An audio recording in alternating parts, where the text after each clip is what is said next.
Mike Levin, Sunday, August 23rd, 2015, at around 4 p.m. I'm here driving my Jeep north on I-87 to go meet the family. Addie and Rachel are up in the little Catskills bungalow with the colony, and I'm going to go up there and meet with them, and we'll have a barbecue. And Rachel's parents will be there as well, my in-laws, and so it'll be a bunch of us. And lots on my mind. I think a lot of my videos have come off as a bit of rambling lately, like no videos, then all of a sudden, all these, 10 or 15 minute videos that have that start explaining what I'm doing, what I've been doing, what I'm zeroing in on. And to sum it up, when I got started with the Pipulate project, when it had a different name, it was an interesting project and it was very accessible. The things I was doing was highly accessible Python. You could look at it, you could say, is this the best way that this particular problem should be tackled? Do you want to use iterate through a list, or use list comprehensions for optimization here? And you could make different decisions based on sort of your philosophical splits of the little nuances that you have to think through, knowing you're gonna have to use it every day. The reason that the person who has the itch that they're trying to scratch with this software should be the person who's actually writing the software, which is a rare combination because it means you got to be good at two things. You've got to be good at whatever the field is that has made you need to go and do lookups on the internet, to do automated tasks of some sort, to crawl a website, to get some follower counts, to sort of, track the search results, whatever it is you need to do that's kind of automation and monitoring of KPIs. There's no reason it can't be automated. It's the most tedious part of your day.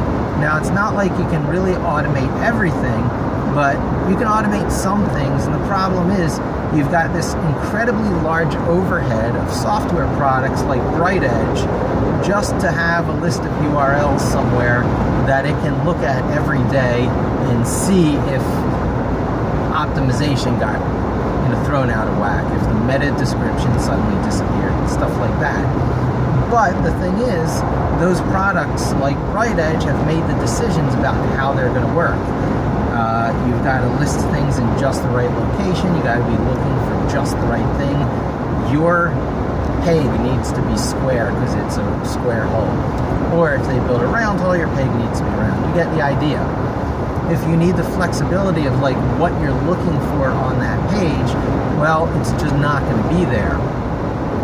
Or if it's not, you can put in a feature request, you can wait, you can worry about the whole user interface getting more complicated as it tries and support more and more use cases.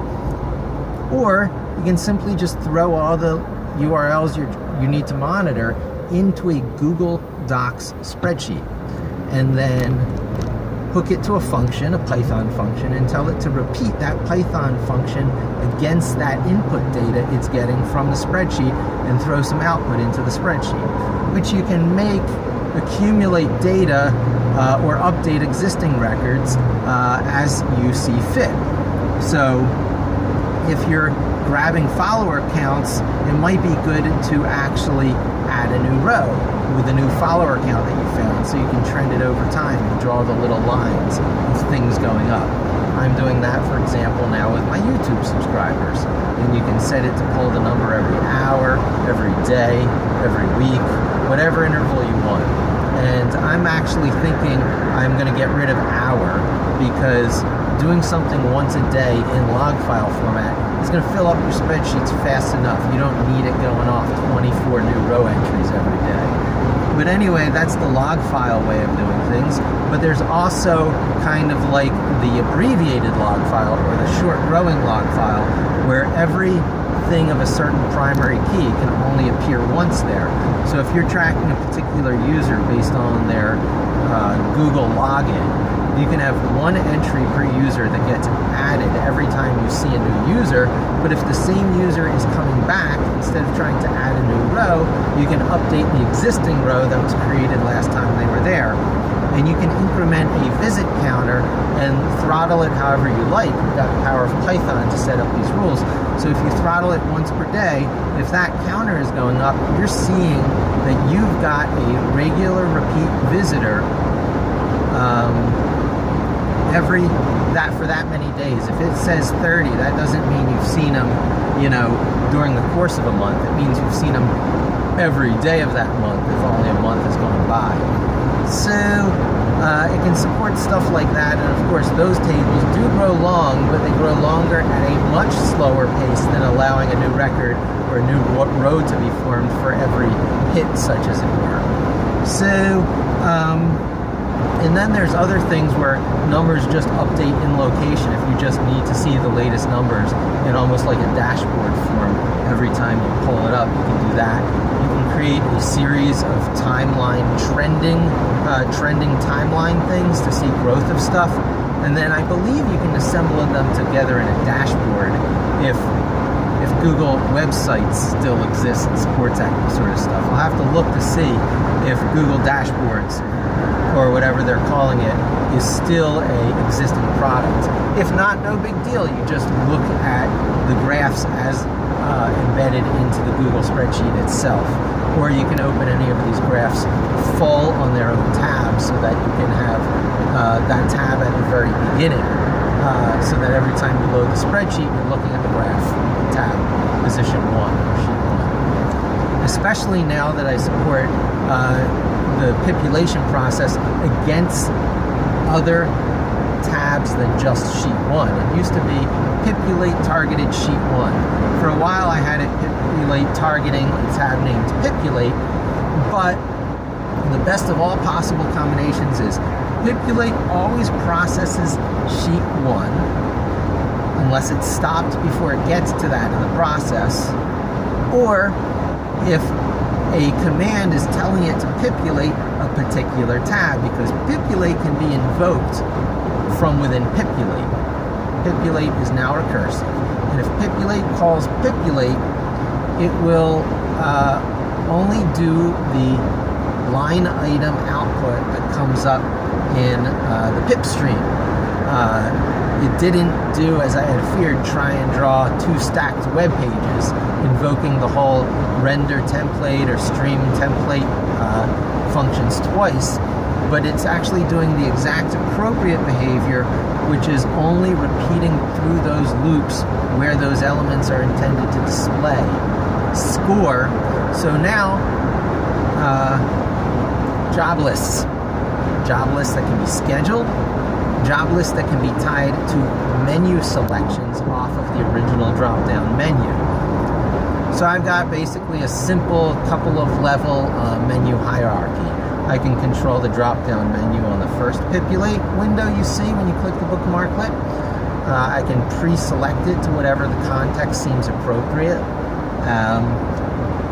And when you choose a menu that has submenus, a next screen comes up with its new options.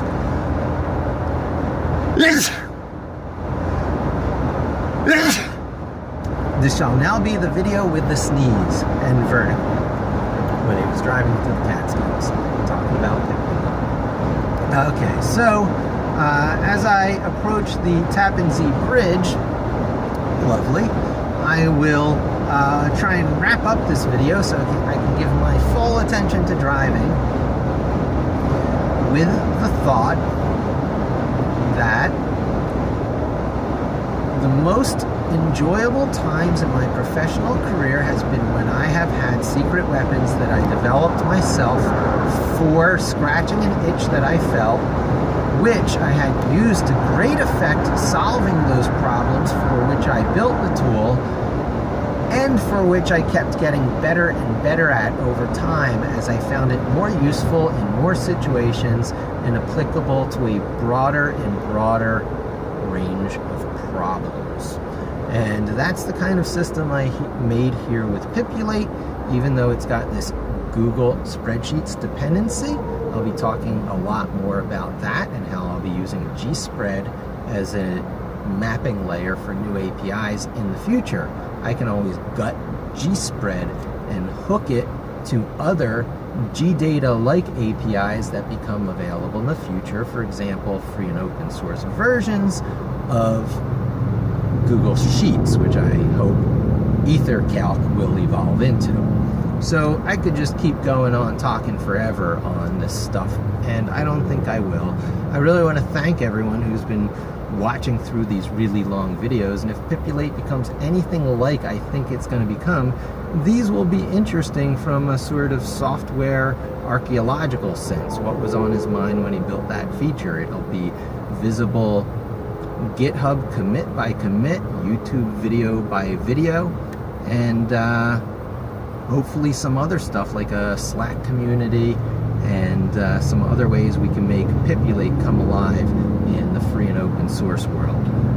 People trying to run it locally using Linux as a local virtual machine, calling it up under localhost 8888, and other ways as I make it support Raspberry Pis and things that use the zeroconf auto configuration to get an address like pipulate.local. That's going to be important.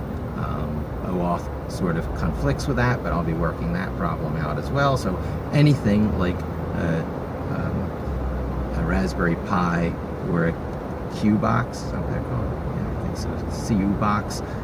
These tiny little servers. Anything can be a Pipulate server, even if it's sitting on your internal network getting a private IP.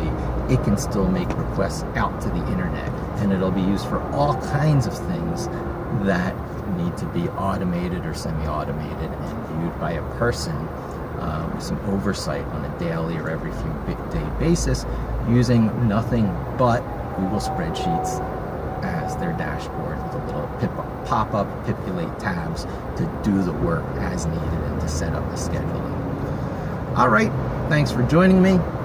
Hope to talk to you soon, and don't forget to subscribe.